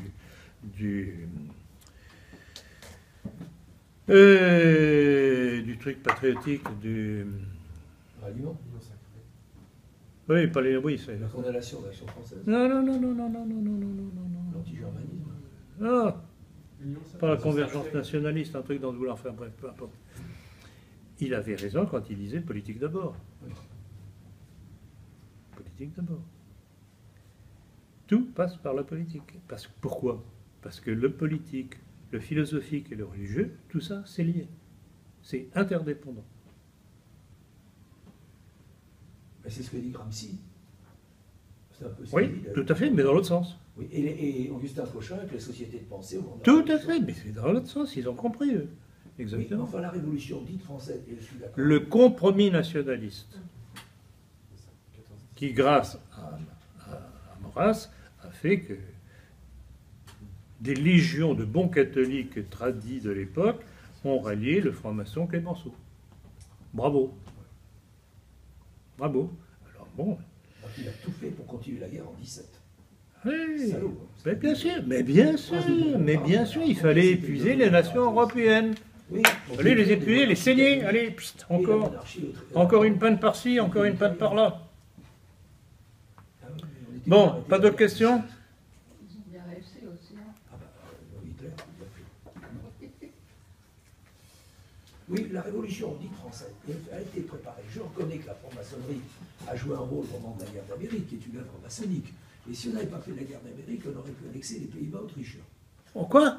Si on n'avait pas aidé les Américains, Oui. et si on avait aidé Joseph II à conquérir la Bavière, Oui. en échange, on obtenait les Pays-Bas autrichiens. C'est-à-dire la Belgique, le Luxembourg et la Belgique. Oui, bon. Bon. Mais le travail de Sape a été préparé par les ultra-catholiques. N'oubliez pas le testament de Louis XIV en août 1715 qui nommait le duc du Mais mon cher, je crois que vous venez quasiment à toutes mes conférences Oui. et je vous en remercie. Bon. Est-ce que je n'ai pas suffisamment canonné sur Louis XIV jusqu'à présent? C'est pas Louis XIV, c'est ceux qui lui ont fait faire ce testament. Ah ben, je regrette, je regrette beaucoup. Le chef, c'est qui? Le chef, c'est qui? 15 jours de sa mort. Oui, mais le chef, c'est qui? Alors, Louis mais XIV, non. monsieur. Déjà, non, déjà. Surtout le règne de Louis XIV, il y a tout de même la consécration de la France qui n'a pas accepté. Quand même. Contrairement à Louis XIII. Quand même. Mais c'est lui, quand même c'est lui, méfié. c'est Il lui. s'est méfié des jansénistes. Et puis qui disait à sa haute noblesse, qui se plaignait d'être désargenté pour paraître à Versailles, épousé de riches héritières. Ah bah oui, héritières. non, C'est qui, hein? Alors, cher ami, à moins que vous n'ayez déjà l'Alzheimer, rappelez-vous de ce que je dis. Oui, mais l'exécution du chevalier de la Barre contre l'avis de l'Église catholique, c'est quand même les ultras calotins. Oui, hein, l'Église catholique était contre, et ça on le paye encore, ce truc-là. Et la réforme de Machaut d'Arnouville du 23 décembre 1751, qui a été abandonnée sous la pression de cette Adélaïde. Mais l'abrogation de l'édit de Nantes. La suppression de l'édit de Nantes, oui. Quoique, si le français s'est répandu en Allemagne, c'est à cause de ça. Parce qu'il y a des luthériens, des protestants qui ont répandu la langue française en Allemagne. Ça nous fait une bonne jambe. Les conséquences politiques ont été pires. C'était catastrophique. Et le rappel des parlements, sous l'influence d'Adélaïde, quand on a rappelé... Oui, non, mais je vous alors dis, le grand tournant, après la Fronde, qui a été maîtrisée de main de maître par Richelieu et Mazarin, c'est à partir de Louis XIV que ça a commencé. Voilà. Je persiste et je signe. Moi, je l'admire, Louis XIV. Vous aimez les ors. Vous aimez les ors. Bon, ça va? Bien,